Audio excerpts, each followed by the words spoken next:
जो लोग पवित्र आत्मा के द्वारा काम करते हैं, उनकी शिक्षा, उनका स्वभाव जो होता है, आइए मैं आपको वचन पढ़ के सुनाता हूं। प्रेरित के कार्य उसका 5वां अध्याय और मैं आपके लिए 32वां वचन पढ़ता हूं, ध्यान दीजिए। लिखा है, हम इन बातों के गवाह हैं और वैसे ही पवित्र आत्मा भी जिसे परमेश्वर ने उन्हें दिया है जो उसकी आज्ञा मानते हैं। आज्ञा मानने वालों के लिए पवित्र आत्मा दिया जाता है, और जिन्हें पवित्र आत्मा दिया जाता है वो परमेश्वर की आज्ञा को मानता है। और परमेश्वर की, प्रभु यीशु मसीह की आज्ञा क्या है? आज्ञा क्या है? मत्ती रचित सुसमाचार उसका 5वां अध्याय है। 5वां अध्याय में हम देखते हैं, 5वां अध्याय में हम देखते हैं, और 5वां अध्याय उसके 5वें वचन में लिखा हुआ है, धन्य है वे जो नम्र हैं, क्योंकि वे पृथ्वी के अधिकारी होंगे। जो नम्र होते हैं, नम्र। और लिखा है 3 वचन में, धन्य है वे जो मन के दीन होते हैं, क्योंकि वे स्वर्ग का राज्य उन्हीं का है, क्योंकि स्वर्ग का राज उन्हीं का है।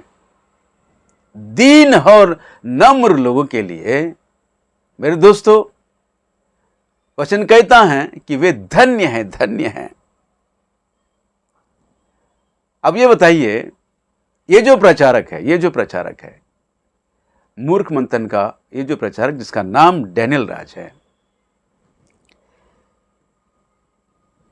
कहीं भी इसके अंदर नम्र और दीनता दिखाई देती है आप लोगों को? ये प्रचार के दौरान किस तरह बैठता है और किस तरह इसका बॉडी लैंग्वेज होता है, आप लोग ध्यान से देख रहे होंगे और समझ भी गए होंगे। और ये खुद कहता भी है कि लोग मुझे कहते हैं कि तुम्हें बहुत घमंड है। अरे जो है वो कह रहे हैं, लेकिन ये समझ नहीं पा रहा है, ये समझ नहीं पा रहा है। जबकि वचन कहता है, जो पवित्र आत्मा से भर जाता है, पवित्र आत्मा जिसको दिया जाता है, वो परमेश्वर की आज्ञा का पालन करता है। और परमेश्वर की आज्ञा जो हमें बताती हैं, वचन कहता है कि दीन बनो, नम्र बनो। जो दीन और नम्र बनते हैं वो स्वर्ग के राज्य के वारिस होंगे। दोस्तों, हर एक प्रचारक प्रेम और सच्चाई के साथ प्रचार करना होता है। हर प्रचारक का कर्तव्य है, ये प्रभु यीशु मसीह की आज्ञा है। आइए हम पढ़ेंगे इफिसियों की पत्री उसका चौथा अध्याय और मैं आपके लिए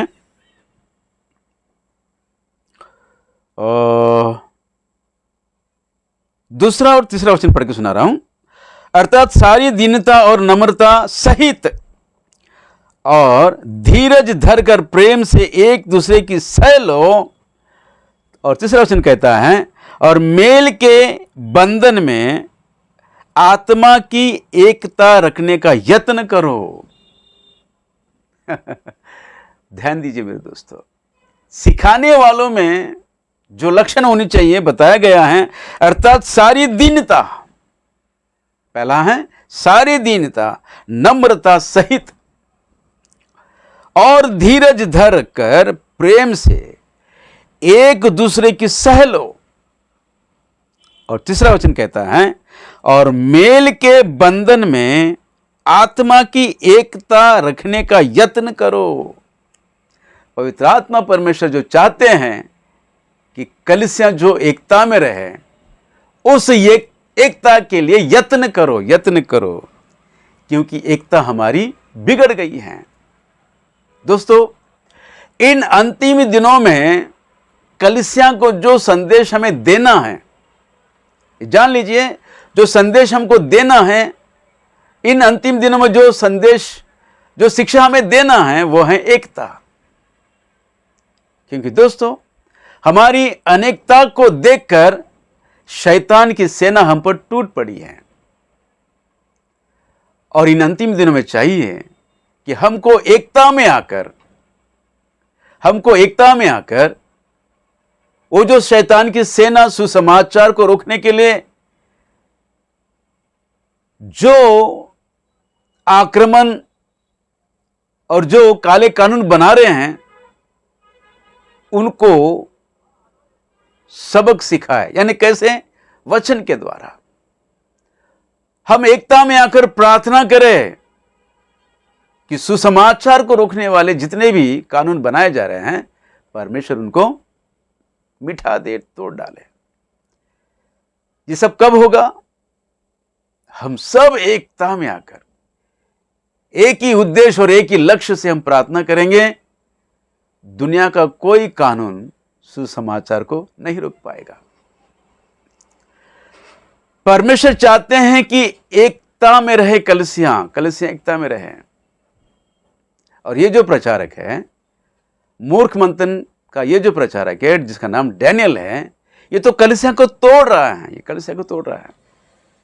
कहता है जहां अन्य भाषा बोली जाती है, और अन्य भाषा को इसने जो नाम दिया है जिब्रिश, जबकि ये बाइबल में है नहीं। ये शब्द बाइबल में कहीं लिखा नहीं है।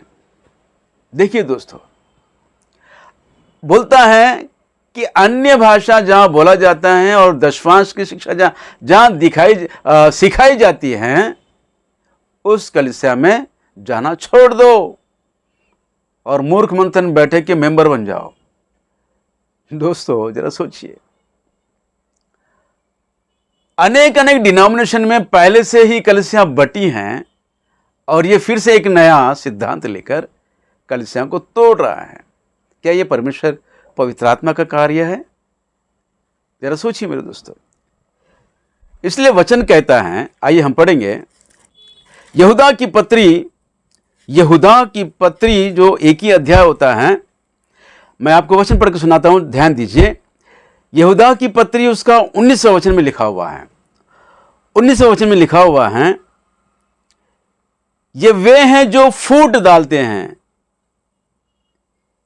ये शारीरिक लोग हैं जिनमें आत्मा नहीं है। फूट डालने वाले कौन हैं? जिनमें पवित्र आत्मा नहीं है।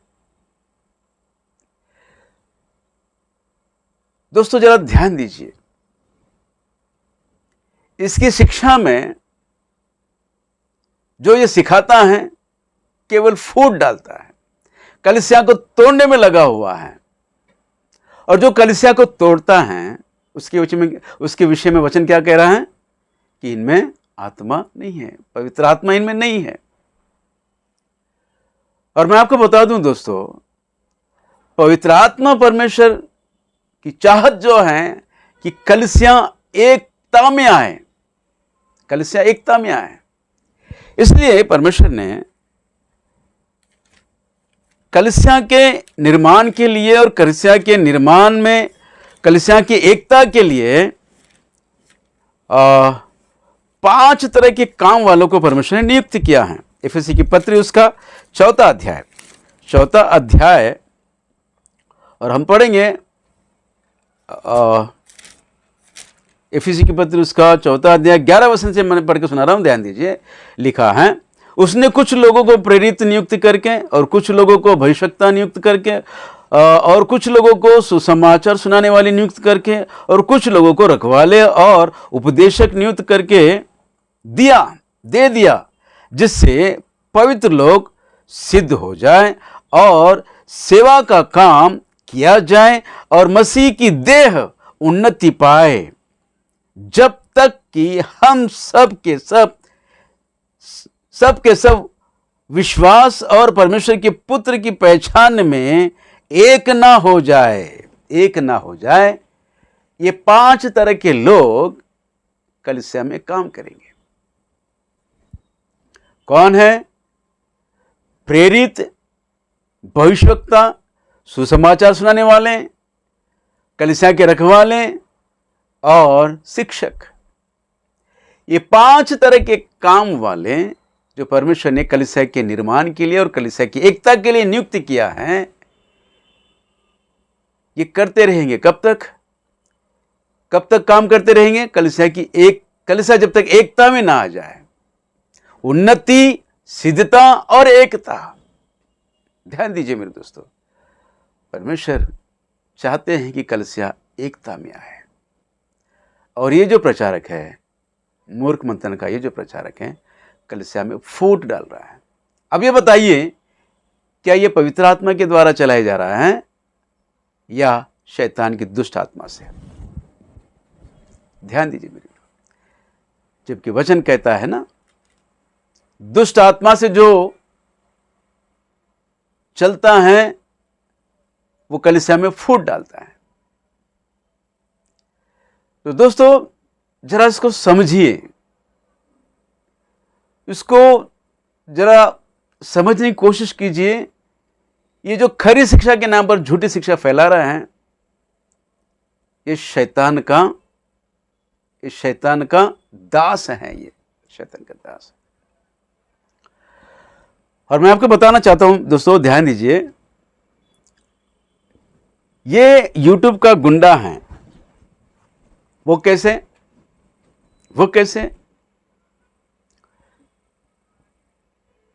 ये कहता है कि डैनियल राज को सुनना है तो मन बना लीजिए। डैनियल राज को सुनना है तो मन बना लीजिए। मतलब क्या है? मैं जो सिखा रहा हूं उसे ही आपको सीखना होगा, चाहे वो गलत हो या सही हो। सही तो सिखाएगा ही नहीं, ये जो कुछ कह रहा है गलत ही है। क्यों? क्योंकि जो सिखाता है वो सीखने का मन नहीं रखता है, वो परमेश्वर की दृष्टि में दुष्ट हैं। परमेश्वर की दृष्टि में वो शैतान है, दुष्ट है, दुष्ट आत्मा से ग्रस्त व्यक्ति हैं।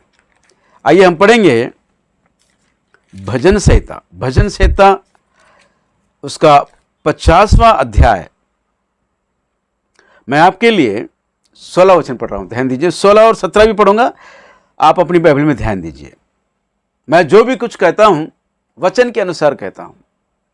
किसी को कुछ भला बुरा कहना भी है तो वचन के अनुसार। 16 वचन में लिखा हुआ है, परंतु दुष्ट से परमेश्वर कहता है, तुझे मेरी विधियों का वर्णन करने से क्या काम? तू मेरी वाचा की चर्चा क्यों करता है? और 17 वचन में लिखा है, तू तो शिक्षा से बैर करता है और मेरे वचनों को तुच्छ जानता है। मेरे वचनों को तुच्छ जानता है। दोस्तों वचन कहता है कि जो कोई सिखाता है तो उसे सीखने का मन रखना चाहिए, और जो कोई सीखने का मन नहीं रखता है उसे कोई अधिकार नहीं है कि वचनों को सिखाए। उसे कोई अधिकार नहीं है। और जो सीखने का मन ना रखते हुए सिखाता है वो परमेश्वर की दृष्टि में दुष्ट हैं, शैतान है। दुष्ट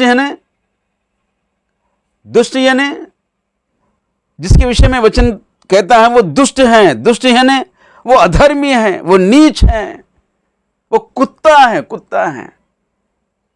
इसलिए वचन कहता है सुअर और कुत्तों के सामने मोतियां ना डाले, क्योंकि वो अपने पैरों से रौंदेंगे। और यहां वचन कहता है कि तू मेरे वचनों को तुच्छ जानता है, मेरे वचनों को तुच्छ जानता है। दोस्तों पहली कोरिन्थी की पत्री उसका 14 अध्याय 2 वचन को लेकर ये कहता है,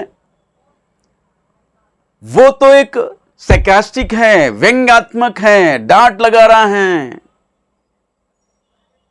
ऐसा कहां लिखा हुआ है? ऐसा कहां लिखा हुआ है दोस्तों?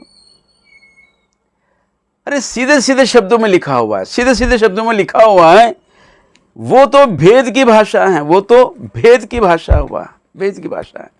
आइए हम पढ़ेंगे कोरिन्थी के नाम लिखी गई पहली पत्री उसका 14 अध्याय 2 वचन में देखते हैं, क्योंकि जो अन्य भाषा में बातें करता है वो मनुष्य से नहीं परंतु परमेश्वर से बातें करता है, इसलिए कि उसकी बातें कोई नहीं समझता, क्योंकि वह भेद की बातें आत्मा में होकर करता है। इतने सीधे सरल भाषा में लिखा हुआ है, सीधे भाषा में लिखा हुआ है। दोस्तों परमेश्वर का वचन जो पवित्र शास्त्र बाइबल में लिखा हुआ है, एक तो सरल भाषा में लिखा हुआ होता है, जो सीधे सीधे शब्दों में होता है ना। सीधे सीधे शब्दों में, जैसे कि यूहन्ना 3:16 में परमेश्वर ने जगत से इतना प्रेम किया कि उसने अपने एकलौता पुत्र को भेज दिया, जो कोई उस पर विश्वास करे नाश नहीं बल्कि अनंत जीवन पाएगा। सीधे सीधे शब्दों में लिखा हुआ है। सरल भाषा में कुछ वचनों को लिखा गया है। बाइबल सरल भाषा में लिखी गई है और उदाहरण की भाषा में लिखी गई है और दृष्टांत की भाषा में लिखी गई है, और बाइबल में अलंकार की भाषा भी लिखी गई है। अब यहां हम देखते हैं, यहां इन वचनों में कौन सी भाषा है? तो सीधा और सरल भाषा है। लिखा है ना, क्योंकि जो अन्य भाषा में बातें करता है, इसमें कोई भेद है क्या? जो कोई अन्य भाषा में बातें करता है वो मनुष्य से नहीं परंतु परमेश्वर से बातें करता है। सीधे सीधे शब्दों में लिखा हुआ है, इसलिए कि उसकी बातें कोई नहीं समझता, क्योंकि वो भेद की भाषा है, वो आत्मा में होकर करता है।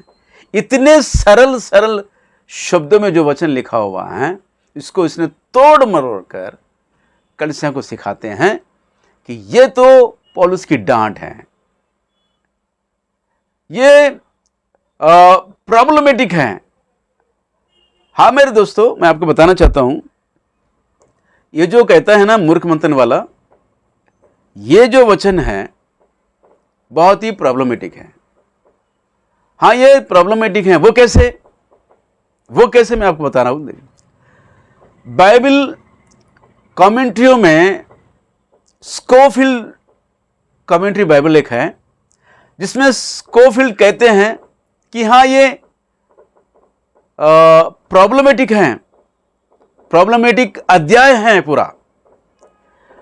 प्रॉब्लम क्या है कि लोग अन्य भाषा को लेकर या अन्य भाषा के वरदान को लेकर कलीसिया में, समाज में उसका उपयोग कर रहे हैं। तो तब जाकर लोग परेशान थे। कुरिन्थी कलीसिया में परेशान थे लोग, और कहने लगे ये जो भाषा है हमको कुछ समझ में नहीं आ रही है। इसलिए पौलुस कहते हैं अगर तुम अन्य भाषा में बातें करते हो तो उसका कोई अनुवाद करने वाला हो। अनुवाद करने वाला ना हो तो फिर भविष्यवाणी करो, है ना, भविष्यवाणी करो। ये पौलुस कुरिन्थियों को सिखाते हैं, क्योंकि कुरिन्थी कलीसिया में बहुत बड़ा प्रॉब्लम आ गया था कि कलीसिया में वरदान को पाकर, अन्य भाषा के वरदान को पाकर सारे लोग कलीसिया में, बड़े बड़े सभाओं में, समाज में इस अन्य भाषा का उपयोग करने लगे हैं, और लोग परेशान थे। जिनको वरदान नहीं मिला वे लोग परेशान थे, हमें कुछ समझ में नहीं आ रहा है। इसलिए पौलुस कहते हैं कि अन्य भाषा का अगर उपयोग करते हो तो उसका अनुवाद करने वाला हो। अनुवाद करने वाला नहीं हो तो अच्छा है कि तुम भविष्यवाणी करो। दोस्तों, मैं आपको बताना चाहता हूं, प्रेरित पौलुस दूसरे वचन में 14 अध्याय दूसरे वचन में कुरिन्थी की पत्रियों में, पहली कुरिन्थी पत्री उसका 14 अध्याय दूसरे वचन में जो बात समझाना चाहते हैं, लोगों की डिमांड को लेकर वो बात समझाना चाहते हैं कि जो भेद की भाषा तुमको मिली है वो व्यक्तिगत उन्नति के लिए है, वो व्यक्तिगत उन्नति के लिए है। उससे अच्छा है कि तुम कलीसिया की उन्नति के लिए भविष्यवाणी करो, क्योंकि पौलुस चाहते थे कि कलीसिया की उन्नति हो। व्यक्तिगत उन्नति होती रहेगी क्योंकि उसे भेद की भाषा का वरदान मिला है, और भेद की भाषा को लेकर वो जब भी बातें करेगा परमेश्वर से उसकी उन्नति होगी। लेकिन कलीसिया के क्या होगा, यह सबसे बड़ा प्रॉब्लम था। इसलिए प्रेरित पौलुस कलीसिया को समझाते हुए कहते हैं, भेद की भाषा का वरदान तो तुम्हें मिला है, और जब कभी तुम भाषा में बातें करते हो, अन्य भाषा से बातें करते हो, तो व्यक्तिगत उन्नति होगी। लेकिन कलीसिया का क्या? इसलिए कलीसिया की उन्नति के लिए भविष्यवाणी करो। दोस्तों, मैं आपसे एक प्रश्न पूछता हूं, और विशेषकर इस मूर्ख प्रचारक डैनियल राज से प्रश्न पूछता हूं। प्रेरित पौलुस कहते हैं कि अन्य भाषा में बातें करने से तुम्हारी व्यक्तिगत उन्नति होगी। अच्छा होता कि तुम भविष्यवाणी करें। अब मेरा सवाल यह है कि भविष्यवाणी किस भाषा में करें? भविष्यवाणी किस भाषा में करें? तो सरल जवाब है, दुनिया की भाषा में करना है। जो कलीसिया जिस भाषा को लेकर चलती हैं, जब तुम उस कलीसिया में जा रहे हो, उसी भाषा को लेकर तुमको प्रचार करना है। जिस कलीसिया में तुम जाते हो, उसी भाषा को लेकर तुम्हें प्रचार करना है या भविष्यवाणी करना है। यानी कि पृथ्वी की भाषा में हमें भविष्यवाणी करना है, प्रचार करना है, ताकि कलीसिया की उन्नति हो। कलीसिया की उन्नति के लिए पृथ्वी की भाषा का उपयोग किया जाए, है ना। कलीसिया की उन्नति के लिए जो भविष्यवाणी करना है वो पृथ्वी की भाषा में किया जाए, ताकि कलीसिया की उन्नति हो। अब व्यक्तिगत उन्नति के लिए भी बताया गया ना।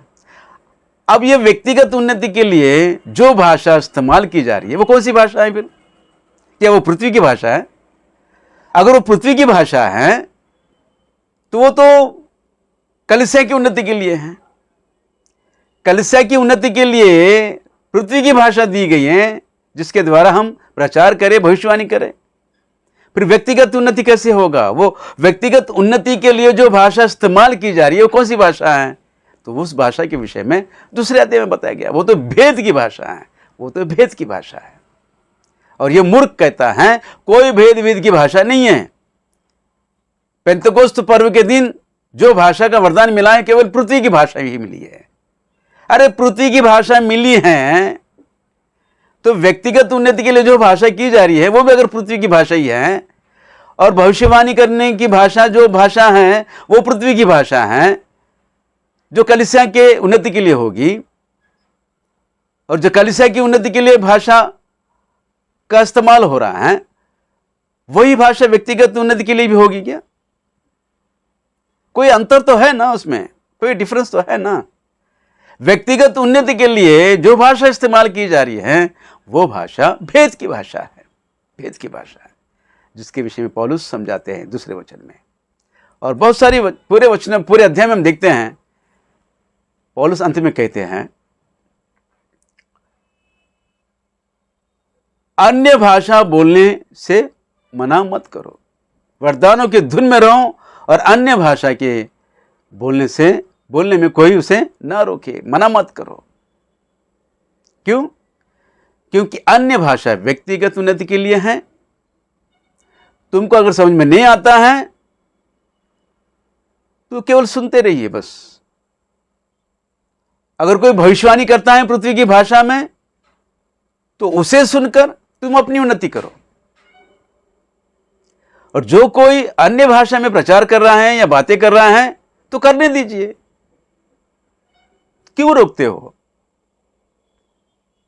और कोई मिल जाए तुम्हें, तुम्हारी भाषा में भविष्यवाणी करते हैं, तो तुम्हारी उन्नति होगी। इसी विषय को समझाने के लिए कहते हैं कि अन्य भाषा बोलने से ना रोको। अतः हे भाइयों, भविष्यवाणी करने की धुन में रहो, अन्य भाषा बोलने से मना ना करो, पर सारी बातें शालीनता और व्यवस्थित रूप से की जाए। सारी बातें, जो भी कुछ करना है वो व्यवस्थित हो, नियम के अनुसार हो, शालीनता से हो। दोस्तों ध्यान दीजिए, ये वचनों को तोड़ मरोड़ कर कलीसिया को सिखा रहा है, क्योंकि वचनों को ये तुच्छ जानता है, तुच्छ जानता है। अब रही बात दशवांश के विषय में, दशवांश के विषय में भी ये कहता है, मत्ती 23:23 को सिखाते हुए कलीसिया को थोप रहे हैं, दशवांश की आज्ञा को लेकर थोप रहे हैं। आपको बता दूं दोस्तों, मत्ती 23:23 को लेकर ये कहता है, कलीसिया को जबरदस्ती, कलीसिया में जबरदस्ती इस आज्ञा को थोप रहे हैं कि देखो परमेश्वर प्रभु यीशु मसीह कहते हैं कि दशमांश दीजिए। और ये कहता है मत्ती 23:23 कलीसिया के लिए नहीं है, ये यहूदियों के लिए है। ठीक है भाई, मान लीजिए ये यहूदियों के लिए है। यहूदियों को सिखाते हुए वर्तमान युग के कलीसिया को पवित्र आत्मा परमेश्वर सिखाना चाहते हैं, प्रभु यीशु मसीह सिखाना चाहते हैं। डांट तो यहूदियों के लिए है, पर उस डांट के विषय में हमें थोड़ा अध्ययन करना है कि परमेश्वर कलीसिया से क्या कहना चाहता है। आइए मैं आपको पढ़ के सुनाऊंगा मत्ती रचित सुसमाचार उसका 23वां अध्याय और 23 वचन में, हे कपटी शास्त्रियों और फरीसियों, तुम पर हाय, तुम पुदीने और सौंफ और जीरे का 10वां अंश तो देते हो, परंतु तुमने व्यवस्था की गंभीर बातों को अर्थात न्याय और धर्म, न्याय और दया और विश्वास को छोड़ दिया। चाहिए था कि इन्हें भी करते रहते और उन्हें भी करते रहते, इन्हें भी करते रहते और उन्हें भी करते रहते, दशवांश को भी देते रहते हैं और साथों साथ व्यवस्था की वो जो आज्ञा है, गंभीर आज्ञा, व्यवस्था की साधारण आज्ञा नहीं है, गंभीर आज्ञा क्या है वो, क्या है वो, न्याय और दया और विश्वास को तुमने छोड़ दिया है। चाहिए था इसे भी करते और उसे भी करते, लेकिन तुमने ऐसा नहीं किया। केवल दशवांश की आज्ञाओं को देते रहे, दशवांश की आज्ञाओं को पूरा करते रहे, पर उसका क्या किया जो व्यवस्था की गंभीर आज्ञा है। ये प्रभु यीशु मसीह शास्त्री और फरीसियों को सिखा रहे हैं।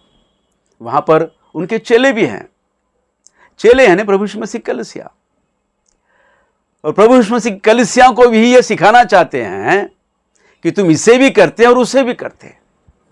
अब ध्यान दीजिए यहां पर व्यवस्था की गंभीर बातों को, व्यवस्था की गंभीर बातों को, न्याय और दया और विश्वास, यह व्यवस्था की गंभीर आज्ञा है। क्या यह व्यवस्था की गंभीर आज्ञाओं को प्रभु यीशु मसीह ने नए नियम की कलीसिया को नहीं सिखाया है? प्रेम में रहना नहीं सिखाया है, न्याय के विषय में नहीं सिखाया है और विश्वास के विषय में नहीं सिखाया है?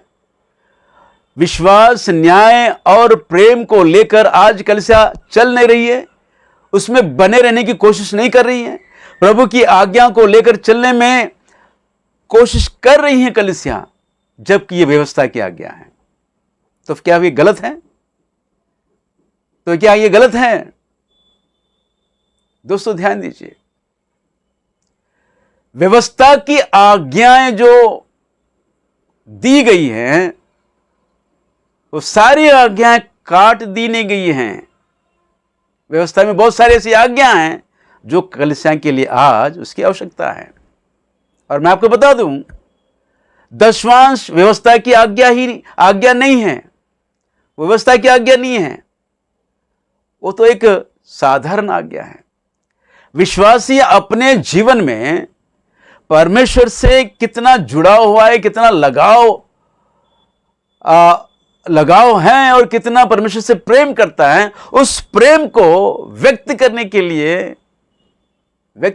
लिए परमेश्वर ने एक आज्ञा दी है, एक आज्ञा दी है।